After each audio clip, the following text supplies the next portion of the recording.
So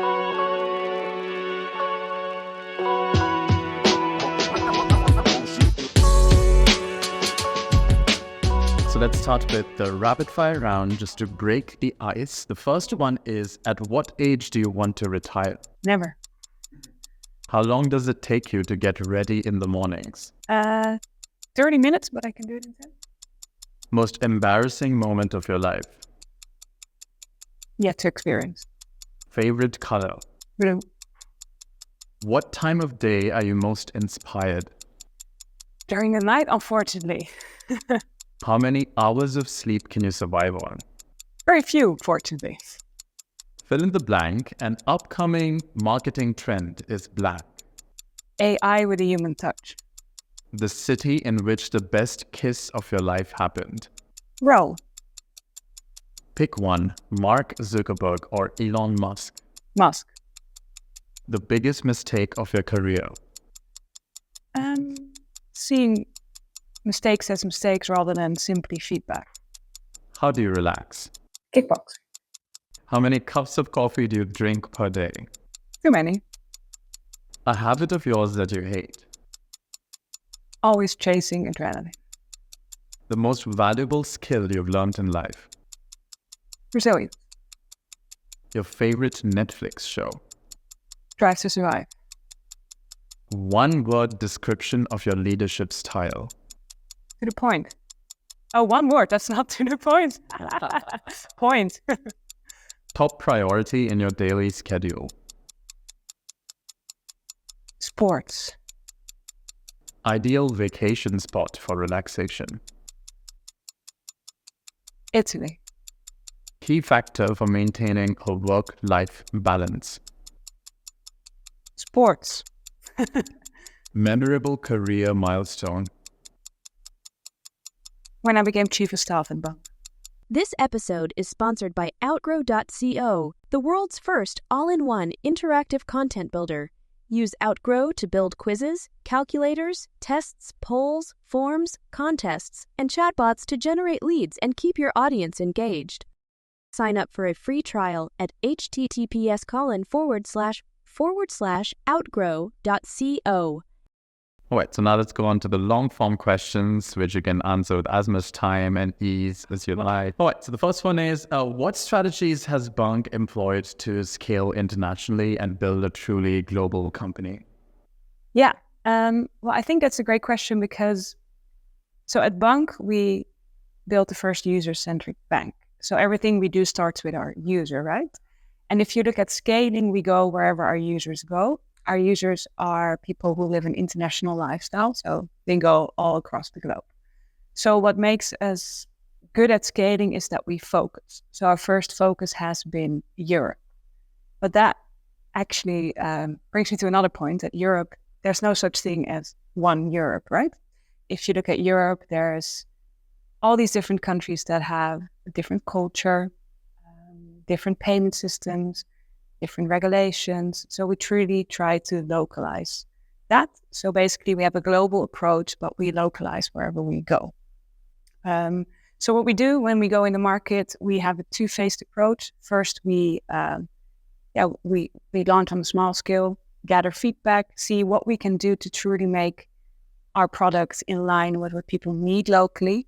And then we go in blazing. How do you ensure that Bunq's unique culture and values are maintained as you expand globally? Yes, that's a challenging one. I must say we're growing really fast and we have a very typical company culture. Our DNA is what got us here. And I also think it's what's going to make us successful moving forward. Now, we're not only in Amsterdam anymore, we have offices all across the world and we're growing at rapid speed. So what is important is that we make sure that culture is not something that lives inside our heads. It needs to be something that comes back in all the processes that we have, everything that we have set up. So one of our focus areas is that our user is at the core of everything we do, right? So there's a couple of examples that we use to make sure that that's always maintained. One of them is that we have a template for any business case, any proposal, and it always starts with one question. What's in it for a user? And if you cannot answer that, we're not doing it. And so speaking of how your DNA got you here, can you discuss Bunq's journey to profitability as a neobank? Yes, of course. It is actually what sets us apart from other challenges in the market, right? So when we launched in 2015, we didn't only want to bring diversity of people to the sector, not only diversity of product, but also diversity of business models.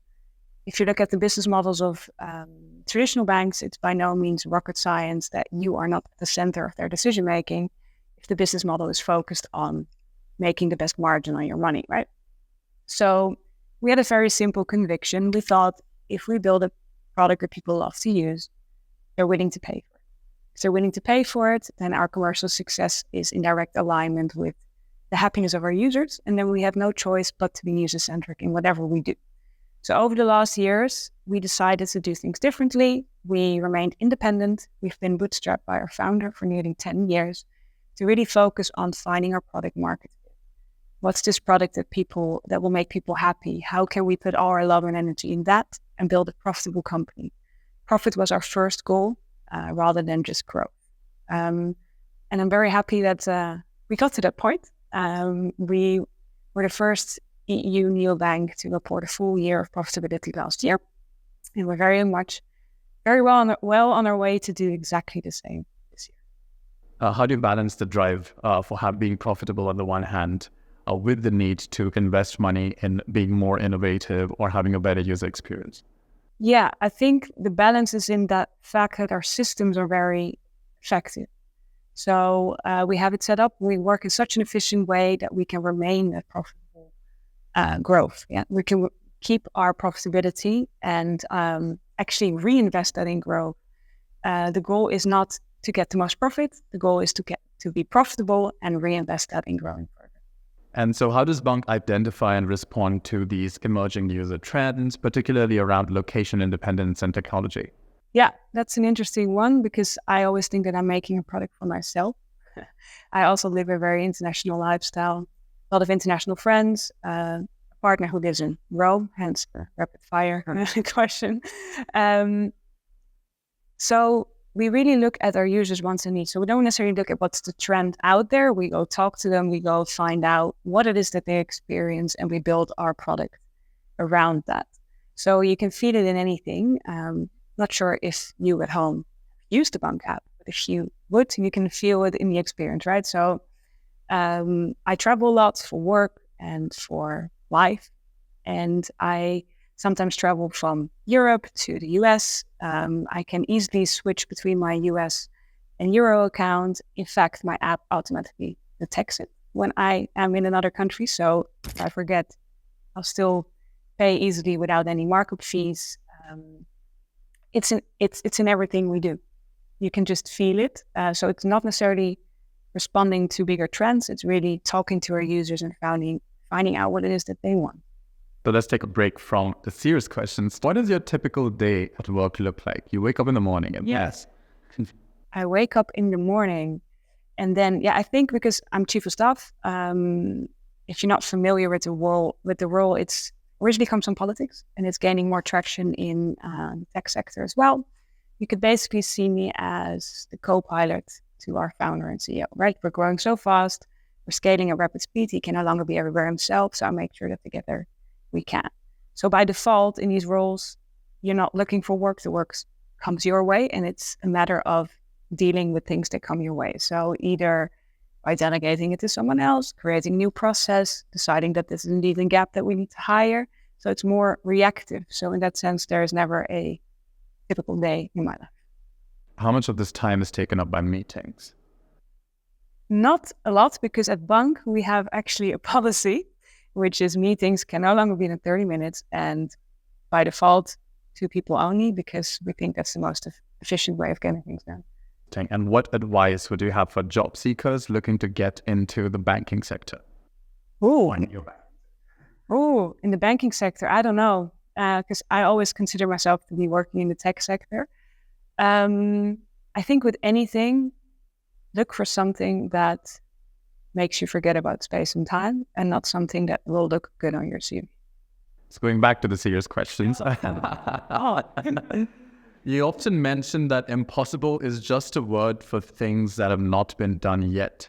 Can you share an example of how Bunq has turned a seemingly impossible idea into reality?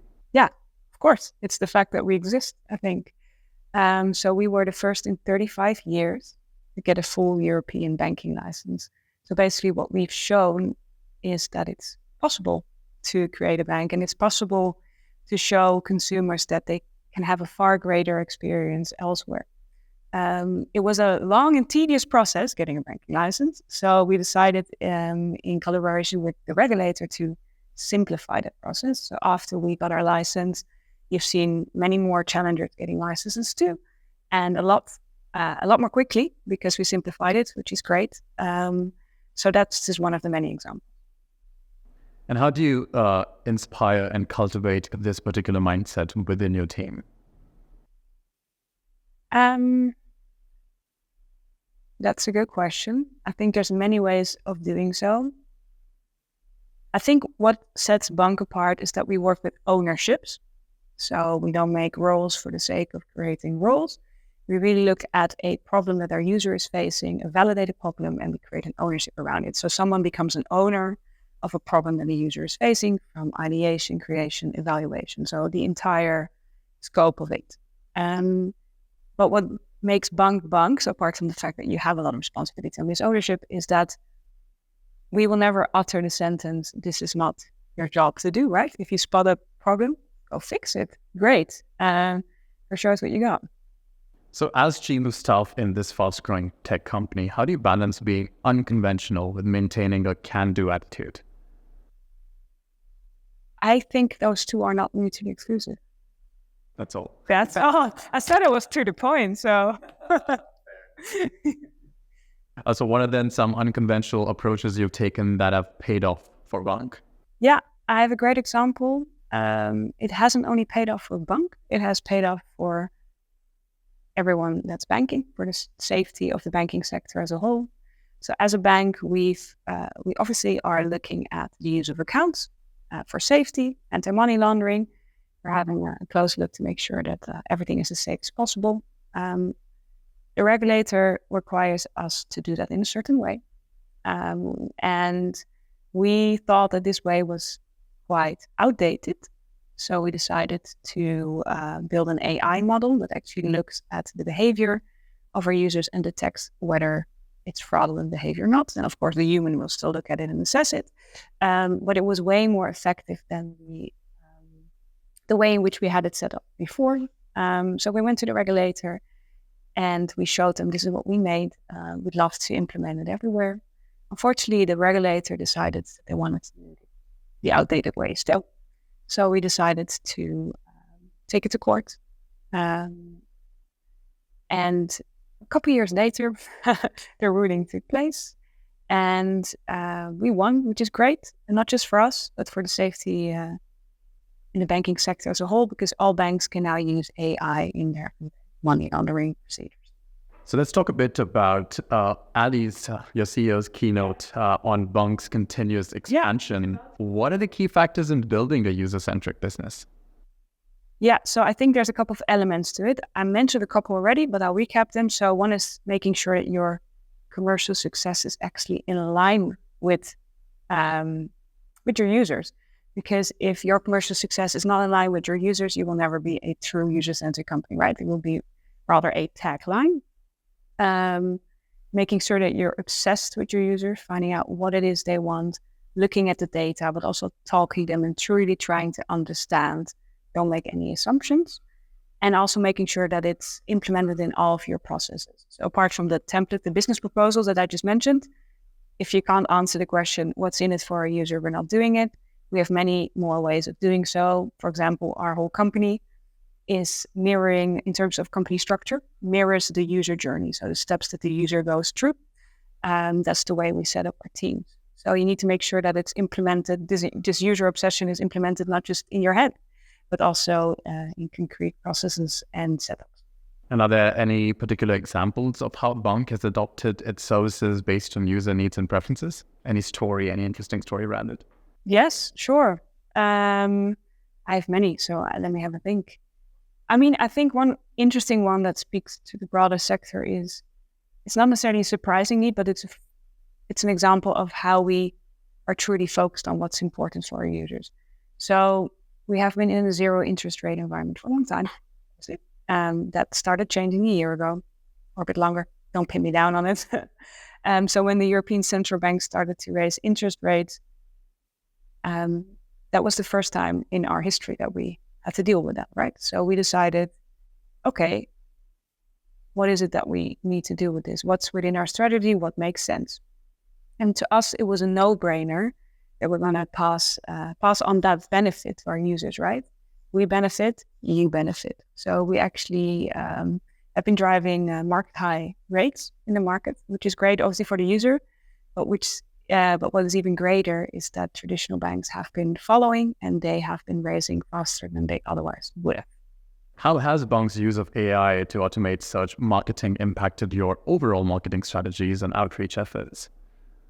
Yeah, so I'm not an expert on the matter, but what I do know is because we automate, not just with search marketing, but with a lot of things, we automate the manual processes, right? We automate the things that you don't need expertise for, and therefore the people, the human touch, we can actually focus on what is important and adding value, so without having to think about processes and doing all kinds of manual tasks. So in that sense, it's about speeding everything up.